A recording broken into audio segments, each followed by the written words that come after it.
Hey everyone, welcome to the Canine Culture Podcast, where we talk about everything dog.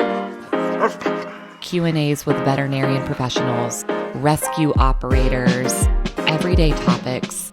We cover everything dog on this podcast. So make sure you subscribe to the Canine Culture Podcast on your favorite podcast platform, and make sure you're following us on social media on both Instagram and Facebook. Thanks again for listening. Now here's that next episode. Hey everyone, welcome to the Canine Culture Podcast. This is your host, Brittany, and today we have a special guest, Dr. Chris Blazina. He is the author of Good Dogs and Difficult People, What Dogs Teach Us About Love. So Dr. Chris, thank you for joining us. That's my pleasure. Thanks for having me. So I was reading a little bit about your background, and you've got quite the background. So, and correct me if any of this is wrong, psychologist, professor, researcher, and author. Is that correct? That's about it, yeah. So you're just a little busy. You're not doing too much. You got room for more.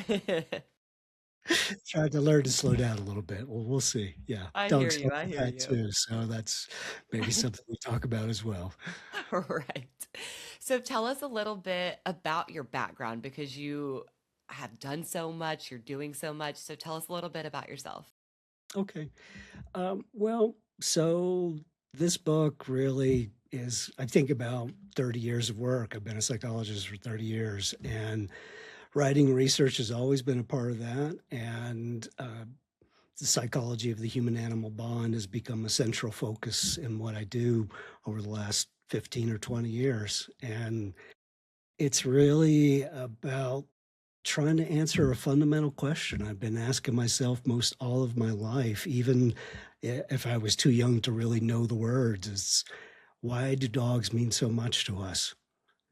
And how is it that they touch us in our hearts and minds in ways that human beings kind of struggle to do? And that's really the outline of the book. Like, what do dogs do differently? And I'll start off just by saying a relational stance, and I know we'll talk more about that, but that's really what the book is about, kind of comparing dogs and humans. And there's the human side of, I just be really honest with you.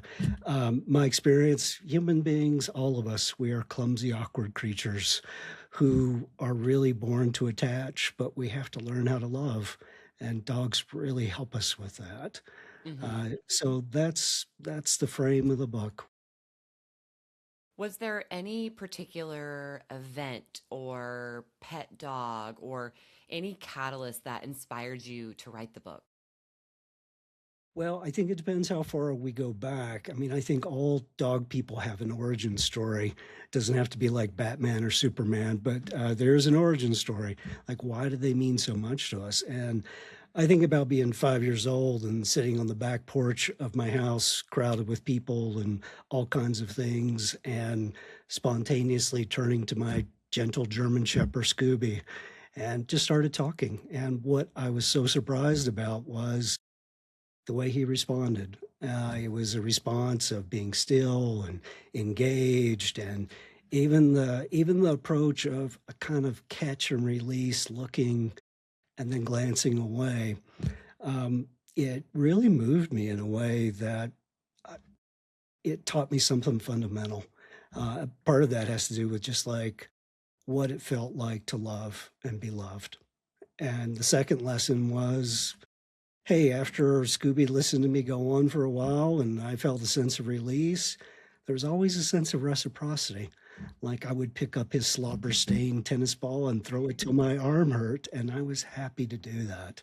And Right. there's a mutuality there that's really powerful. It's one of the lessons dogs teach us about being in relationships with others. Mm-hmm. The part that goes with that story too, and I'll just throw this in, I'm talking years, decades later, when I was in graduate school. And the initial part of learning to be a psychologist was learning how to listen and be with people.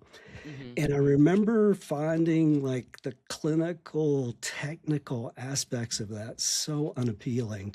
And I got so frustrated at some point, I just started to remember the way Scooby used to listen to me.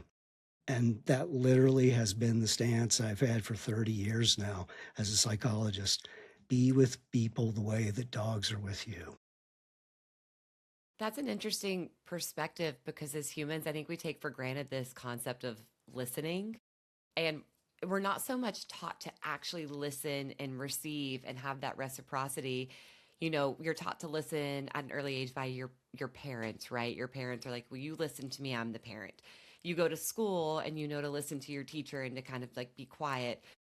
And it feels a lot different when a dog teaches you how to listen or if you frame it that way. You know what I mean? I do. I think one of the other really important things that dogs do is they're not filtered listeners or feedback givers. They're very straightforward. And if Hmm. you know what to look for, if a dog is anxious or nervous or trying to tell you, hey, I don't like being petted this way, or hey, I don't like wearing that Halloween costume. Not cool. I don't like it. Uh, Dogs are straightforward, and it's that kind of directness that I think people consciously or not, they start to resonate with. I can trust my dog giving me this feedback. I don't know if that's always the same with human beings. Right. Right. And so let's kind of dive into why dogs connect so deeply with us. And so, why do you think dogs seem to sometimes understand us humans better than some people, some other humans? Right. So we have a long history together, at least 20,000 years. Some people would argue going back to 60,000. And, the way that came about, the way people talk about it historically is when wolves were wolves and we had fire circles and we would hang out and we would see the wolves on the periphery and we would throw them food and some some got closer and some at some point joined the fire circle or they became co-hunters in terms of providing for families or small little villages. And at some point, dogs became a variation of wolves, and you can tell that even today. Um, Dogs will follow our pointing. Wolves won't do that, and wolves won't look us in the eyes, but dogs use the look as a way of connecting and reading with us.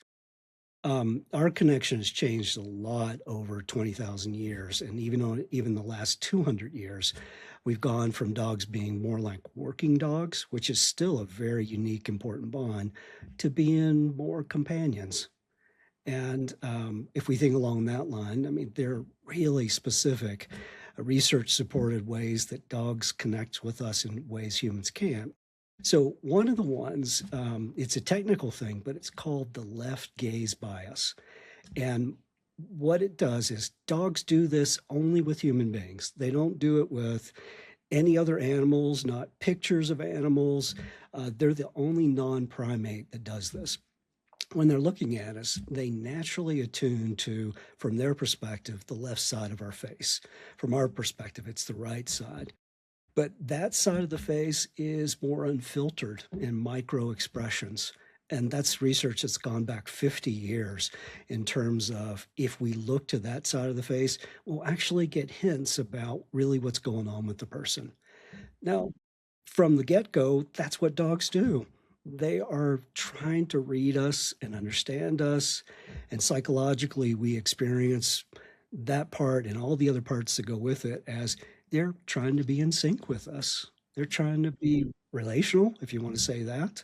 Hmm. So that's a really good start that dogs will try to scan our faces to see where we are. And if you think about all the other powerful senses, the nose is so much more powerful than human beings. And, there's research coming out that looks at the idea that they can pick up on the scents, the pheromones, the cortisol stress that we have. And that's a part of how they read us too.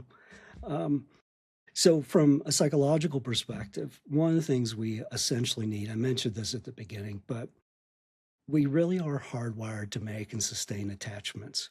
We need them to survive as kids, we need them as adults to flourish. Hmm. And I know this might branch into other areas, but dogs speak to a fundamental need we have to make and sustain connections and how that has an impact. And those connections sometimes feel easier than other connections, right? Because with a dog, you can connect very quickly without knowing anything about them. You know, anytime I've worked with, let's say I go into a shelter, I get a dog out on a leash. It's much easier to connect with that dog within 60 seconds than a human I might walk up to on the sidewalk and maybe exchange a few words. That connection is obviously much deeper with the dog, which is, kind of an interesting perspective how quick that can happen. Right. And I think about, I mean, that's a great point. And I often think about, this is kind of the ways that I often frame things. Human beings are frightened dogs in the corner, waiting to allow their barriers and well-earned defenses to come down. And I think about how you see that with a dog. A dog will be hesitant sometimes, especially if they've had a rough past. But if they sense that it's safe, then their barriers come down. Hmm. Human beings are, my experience has been very much the same way. If they sense it's safe, the barriers come down. And one of the beautiful things I think about coming home to a dog, besides I have two dogs now. Dusty's a golden retriever and Tex is a border collie. And Dusty waits at the gate for me. We live up in the mountains, and when I come home, there is a happy dance, bouncing up and down. He does a thing where he comes up beside and puts his head, presses it against my leg, and I put my hand on his head, and it really is a powerful greeting. And if you compare that to most of our important humans, who does a happy dance when we come home? Right. And, So it's a and tone. Yeah. that sort of leads into this idea, and I think everyone thinks about this differently. Some people might even disagree on this. So the idea that dogs are truly emotionally intelligent versus this idea of we're just projecting our feelings onto them, because there's certainly a class of people who think dogs are highly emotionally intelligent. And then I think you have this other class of people who are like, they don't feel 90% of what you're saying. That's just a mere projection from you. So do you have a perspective on if you think dogs are truly emotionally intelligent? Well, I would say absolutely to the part about emotional intelligence. And sometimes we do project things onto dogs, just like we project them onto our family members and Right. partners and kids. So dogs are not immune to that, but that doesn't rule out the idea, which I truly, truly believe. Dogs are very relational in nature. They are Mm-hmm. oriented toward connecting with us. Mm-hmm. And I mean, it's an essential psychological nutrient that we have as social creatures, as mammals. We really need that. Mm-hmm. And dogs as teachers. So what are some of the biggest lessons that you think dogs can teach us? So I think it's like the skills. Again, it goes back to the idea we truly are born to attach, but most of us have to learn how to love. Those Mm-hmm. are separate but very much connected skill sets. So the loving part has to do with, hey, I'm going to greet you when you come home. It's kind of like a celebration that you're home. I'm glad you're here. I'm going to attune to you. I'm not going to look at my iPhone. I'm not going to be like, I'm too busy because I'm watching Netflix. They want to connect. And again, the part I mentioned earlier, it's an honest kind of connection. Emotional honesty is a huge part of being in any relationship. It's a tough thing among human beings because we have all this complex gray matter that tells us, should we stay or should we go? Should I filter this or not? And dogs don't do that. They're much more direct and honest. And I know the old way of looking at things would be that a dog offers us unconditional love or positive regard. So I have a slightly different take on that. I think they're much more willing to connect and be relational, even be forgiving, but they're also really honest. So when they tell us they don't like things, we come to trust that as a real connection. So there's a relational part. Within the relational part, there's honesty. There's also a reciprocity. Like we talked about a little while ago, it's not all about us. And that's one of the most important lessons, I think, in today's kind of culture, that it's not all about us. Reciprocity and mutuality, that's an essential part of what dogs offer us and hopefully what we offer them as well. Hmm. They There's another part in this. As a psychologist, this is the psychological bread and butter of what we do as human beings. When we have a rough day, there are the remains of the day. What we really need is someone who will, the fancy word is, help us metabolize what's happened. And to have someone in your presence who's actually attuned to your emotions and actually responding in sync, that's the stuff that makes the remains of the day lessen so you can decompress and go back to a baseline. It's a tough skill for us as human beings because we might be trying to do that with somebody, but we might also have our own stuff going on in our head and Right. can't hold space for the other person and so on and so on. But dogs are relational in a way that they're present. They teach us to be present in a relational mode. Yeah, I've seen an uptick in memes and different things being posted about people getting home and their dog kind of jumping and being excited, and they're just on their phone, they're just watching TV, and the dog is still giving and giving and giving, and it's the human that's lacking that reciprocity. And we do it with other humans, right? We do it to significant others, we do it to children, we do it to family members. And so I do think that's something that we could take away from dogs, because I think with the advances in technology, we're all glued to a device, and we're like losing that relationship. And it's like, you have these relationships online, so to speak, but it's certainly not the same as a human interaction, an actual face-to-face interaction, truly listening to someone, emotionally connecting to someone. And so I think that is a big lesson that dogs can teach us, and sometimes we choose to ignore it. Agreed. And, I think one of the tough things, again, this is an emotional, honest thing on the dog's part. And as rough as this might be, dogs will keep coming back to us, even if their people are a bit aggressive. They'll Hmm. keep coming back. But the thing in terms of research that impacts dogs is if there's not a sense of connection. Like at some point, they begin to pull away. Mm. And probably the saddest things I've seen in terms of shelters are the dogs who have learned humans are not going to be there. They've Yeah. pulled away and shut down. Hmm. And let's shift a little bit to people. We're talking a little bit about people here, and it's going to be people listening. Let's So talk let's to talk about Sure, sure. and at a time that we need to talk about this more than ever, your book talks about loneliness, mental health, connection, emotional burnout, which I don't think a lot of people are forthcoming with if they're feeling it, or they can't identify it, right? They don't quite understand what they're feeling. So, why do you think so many people feel disconnected today? And when I say disconnected, I'm almost encapsulating loneliness, mental health issues, and not even issues, mental health hiccups, if you will, Yeah, and, sure. emotional burnout. Like, what do you think a lot of that is attributed to? Yeah, so just to frame it along the lines of what you're saying, I mean, the U.S. Surgeon General came out a few years ago and talked about research about loneliness in the U.S. and just the U.S., but it's prevalent throughout the world. There's a minister for loneliness in the UK, so people are paying attention. 50% of Americans feel lonely.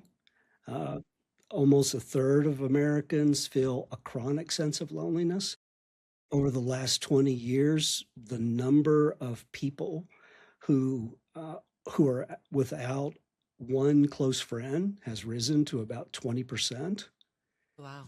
We're talking about really significant things. And a study that's been going on, it's a longitudinal study that started back in the 1930s at Harvard, um, followed generations of folks to see, kind of, how do you do? What causes you to be a happy human being? And what they found was, especially when you get to be about 50 and beyond, it's not your money, it's not your politics, it's not your religion, it's your sense of social connectedness. Hmm. And that's the best predictor of health and well-being, 50 and beyond. And I mean, one way to interpret that is at some point, there's a sense of accumulation. You've been through enough relationships and family issues and potential letdowns and work. And if you don't have somebody to help you decompress from all these things, it builds up. Hmm. And the research that says how it builds up is if you don't have that social connection, 50 and beyond, it's like smoking 15 cigarettes a day. It's Wow. that toxic and powerful. So again, it goes to the idea we're social creatures. We need connection to thrive. Um, so there's a lot of that stuff going on, of course, in our culture. And what are the underlying reasons? There's not just one. Of course, there are social divides. And what goes with that oftentimes is a kind of in group, out group mentality. If you're like me, you're good. If you're not like me, you're bad. And what we fail to kind of see there is a common humanity. And strangely enough, dogs help us with this too. There was a survey that came out a few years ago, and we don't have to wade into politics, but this survey looked at two ends of the political spectrum, and both ends agreed with two things. 75% of people, didn't matter political party, saw their dog as basically a family member, a significant family member. Hmm. Almost a third of those same folks, didn't matter political party, a third of those folks designated their dog as the most important family. Interesting. So it dogs help us point toward a common humanity, and that common humanity goes even deeper than dogs. It speaks to an idea that every human being has to face issues of attachment and loss, and it's significant. And if we frame that, we might be able to find more places to connect, like I say, around our common humanity. Hmm. Yeah. So, dogs can help kind of bridge that gap. A- And I mean, well, this is an odd question that I'm going to ask you. I like odd questions. That's If someone is feeling very lonely, regardless of age, right? And maybe they answer that survey question, and I don't have that one singular great friend. Do you think a dog could kind of fill that void? I would say absolutely yes, and not just from like, oh, I think that's a good idea.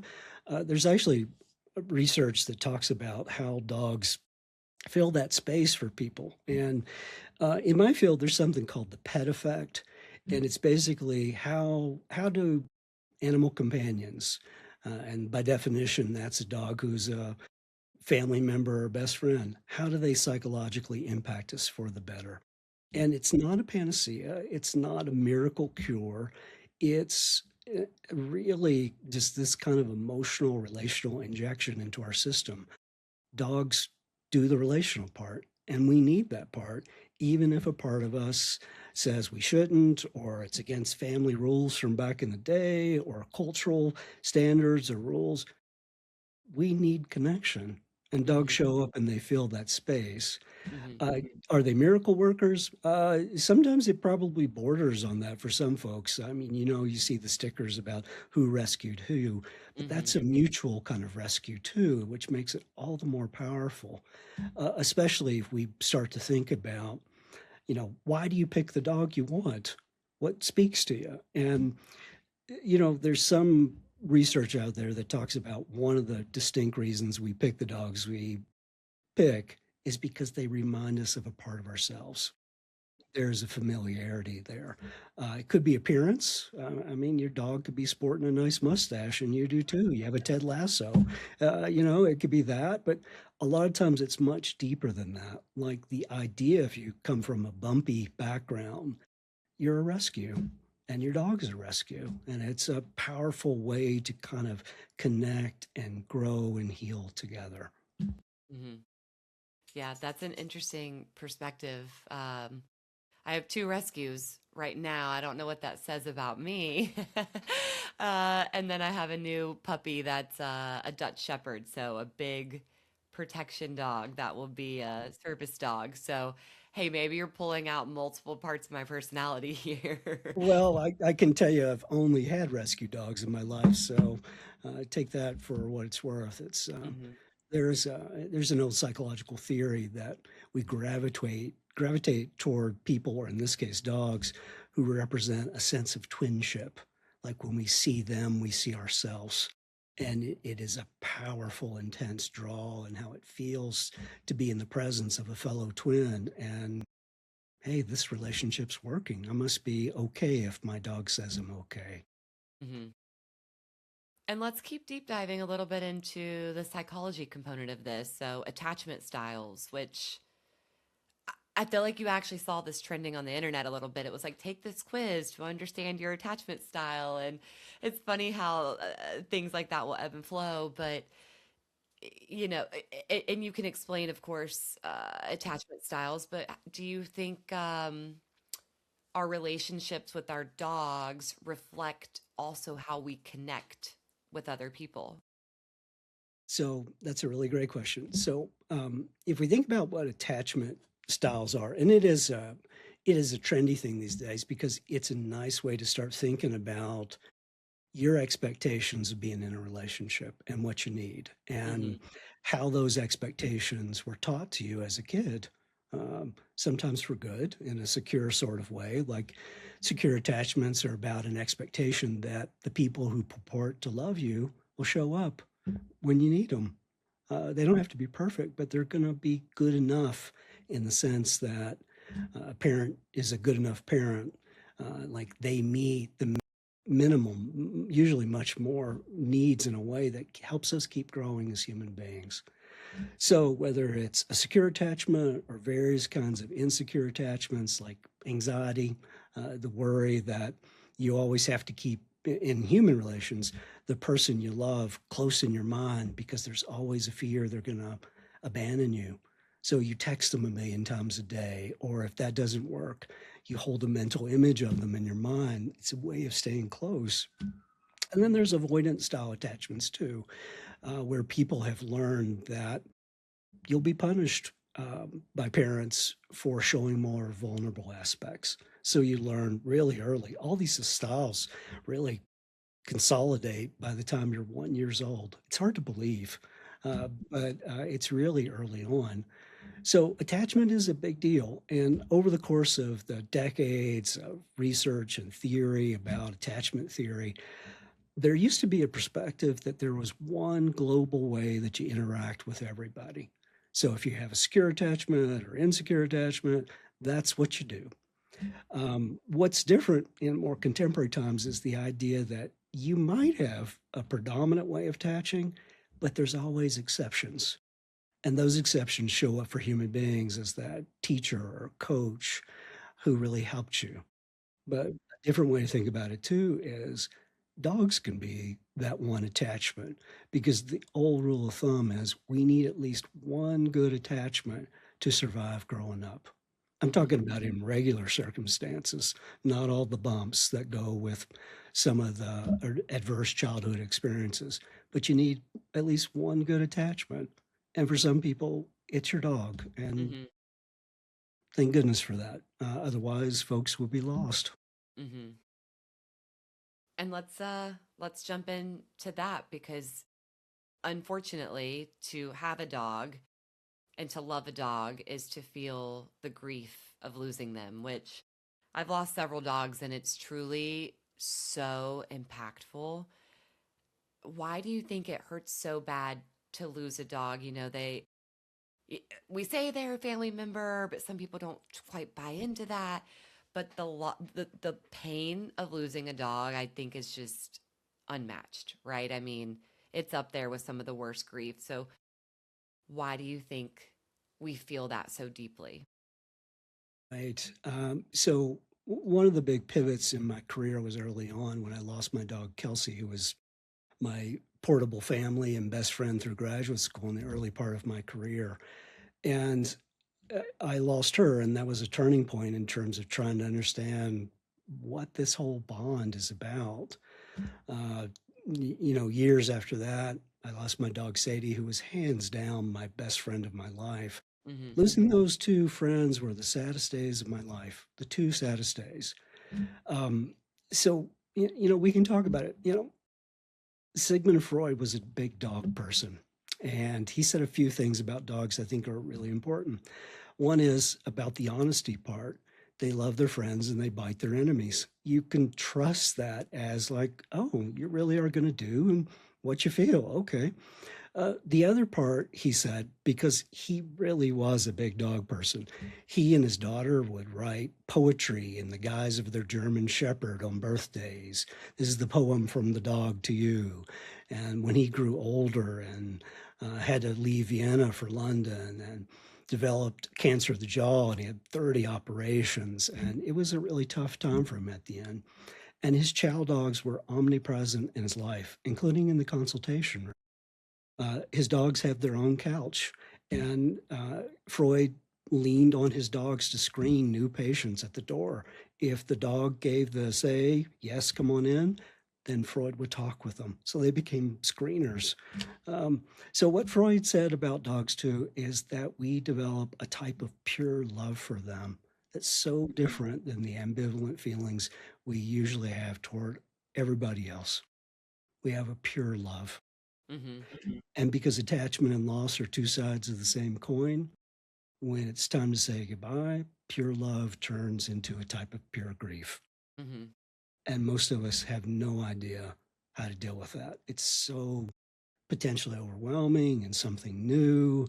And I mean, if you have ambivalent feelings toward the people you purport to love, you're going to have ambivalent forms of grief. But so many of those barriers are usually gone for dogs when we lose them. So it's just this kind of pure, overwhelming sense of grief. I mean, there can be a lot of things attached to it. I think sometimes the idea is the world definitely feels poorer for the loss of your dog.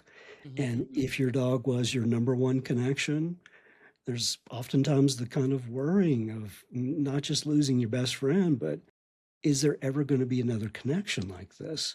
Yeah. And if so, can your heart take it again to go through the cycle? So Hmm. it's really powerful stuff. Yeah, you said, can your heart take it again? How often do you hear people, they're like, okay, if my dog passes, I'm never getting another one. Like you hear that so often. Uh, and most people do end up getting another dog, right? But it's just like that insurmountable hurdle of getting over that grief. And I think what's interesting is there's so many of us that feel that grief and we've gone through it, but it still feels somewhat taboo. Like we don't talk a lot about pet loss and how that feels, and the anticipatory grief like leading up to it and then the grief thereafter. And it's it's odd to me that we don't talk about it very often, but I also think as humans we have a very difficult time of talking about any kind of loss or any kind of grief. And I think for some reason it brings about this sense of almost like embarrassment, right? Right, right. And there's another part of this too. I mean, we're talking about probably the one of the most vulnerable emotional experiences you can have. And that's taboo for some folks, and some folks don't understand it. And it becomes a form of disenfranchised grief where family members, even people who care about us, may not understand why this is such a huge deal for us. Right. And certainly, the folks in the HR departments around the world, I mean, they're trying to get dialed into the idea that you should have bereavement leave for your animal companions. It's important. One of the areas that I've written about a lot over the years, and I think this is a reflection of definitely my own kind of journey with this, is most stories, Aristotle tells us this is like goes back almost 3,000 years. All stories have a beginning, middle, and end. And when it comes to our dog stories, traditionally folks think in terms of the end, in terms of when they die, when they pass away. Some of the old views of grief would be, well, if you lose them, you're just supposed to cut that part off.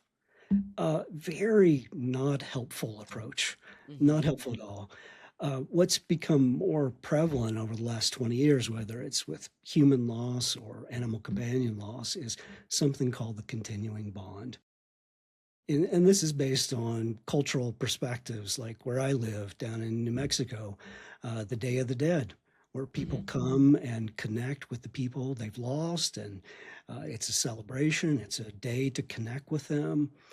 The idea is there's a recognition that the person, or in this case, the dog, has passed away, but you're trying to form an ongoing connection with them.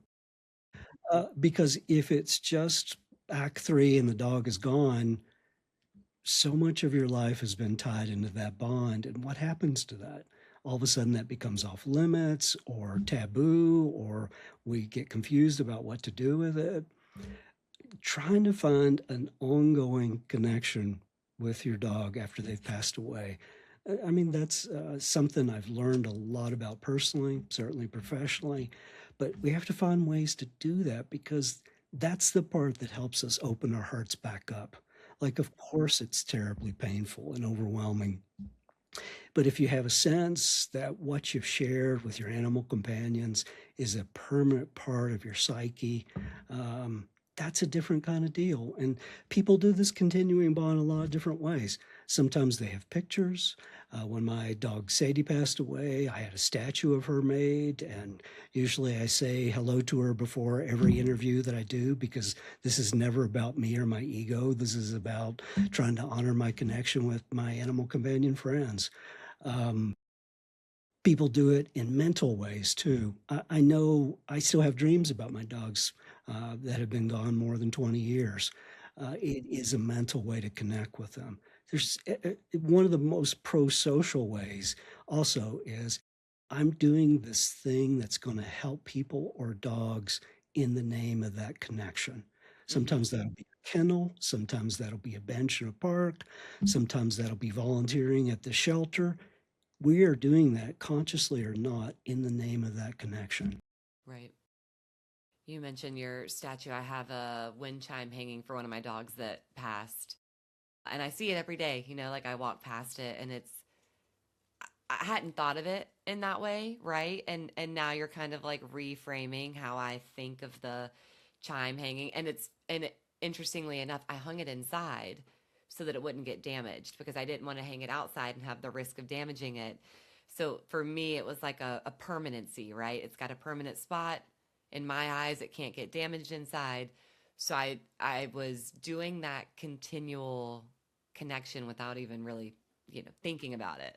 Yes. I mean, I think that's a really beautiful, beautiful metaphor. It's just like you want to protect that bond. Hmm. It's close to you inside. Right. I think most of us want to try to find a way to do that.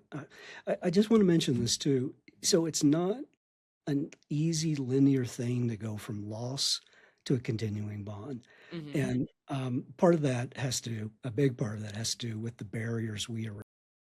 Sometimes it's our sadness. Like obviously, if it's pure love, it's going to be a pure loss and it's going to be intense. But one of the biggest barriers that folks have to work through is a sense of guilt. Like, oh, I feel guilty that I couldn't have saved them, or I couldn't have done more, or, I should have taken them for that one walk that one time.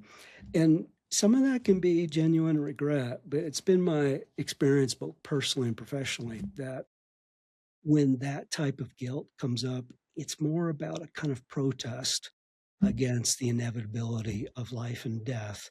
Like Hmm. we control everything, but some part of us still wants to be able to do that. So we feel guilty as a way of trying to keep the memory of our connection alive. If we can work past that guilt, we can move in the direction of feeling really good about a continuing bond with the dogs who have passed away. Hmm. They occupy a unique space in our lives. Hmm. If we focus on that bond and the relationship, we're going to give the listeners some practical takeaways here. So, what are two or three things that you can think of that listeners could do starting today that could strengthen their relationship or their bond with their dog? So, one of the things I think about, and I think it's one of the most powerful things, is dogs remind us that we are relational beings. And again, it goes back to what we talked about, whether it's a shelter dog or a shelter human, so to speak. Being able to lean in and connect with the dog, I mean, the bonding hormone, oxytocin, if we do an eye-to-eye connection with our dogs for 7 to 10 seconds, oxytocin starts to flow through our system. It's the bonding part. I mean, our brain is, reacting in this way. It's telling it's a good thing. And if you've had bumps in life, which that is the nature of being a human being, or sometimes really big bumps, there are really good reasons why barriers to not connect exist because you don't want to get hurt again.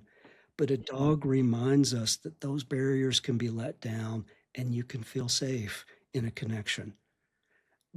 A dog is essentially reminding us of our legacy as human beings. We're hardwired to connect. So if we listen for that, we can do the same for our dogs too. We're going to remind them that this is a safe connection, and it's not all about us. It's reciprocal and mutual, and the straightforward way that they connect, if you know how to look for it, usually dogs show some level of anxiety through a kind of licking response or a turning away, or they don't really like to be full body hugged, most dogs, and they'll tell us. It teaches us about a kind of, hey, I want to understand you.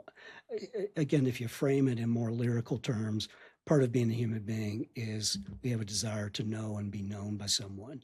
And oftentimes that's our dog. Mm-hmm. So what we're trying to do is match their relational skill.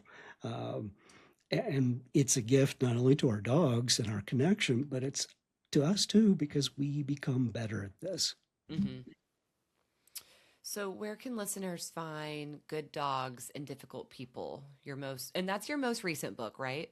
It is. Yeah. Okay. It just came out about a month or two ago. And yeah, it's on Amazon. You can find it there or at the publisher's website in the UK, but it's probably easiest to find it on Amazon. And if people wanted to find out more about you, social media, do you have a website, any of that information? Right. So I'm on X, which used to be Twitter, and it's just my name, Chris Blazina, PhD.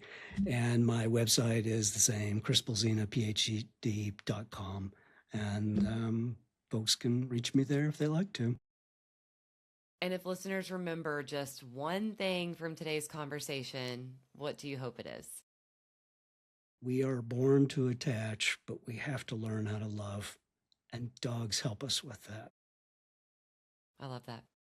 Dr. Chris, thank you so much for being on and for educating us on this and talking about, some difficult topics. My pleasure. Thanks for having me on. Thank you for tuning in to the Canine Culture Podcast. Please make sure you subscribe to the Canine Culture Podcast on your favorite podcast platform and make sure you're following us on social media. If you have any recommendations, any topics that you'd like to hear, if you know of any guests that would be good for the show, or if you yourself want to be a guest, please reach out to us. Send us an email at canineculturepodcast@gmail.com or send us a direct message on social media. Thank you for listening, and please share this with any of your dog-loving friends.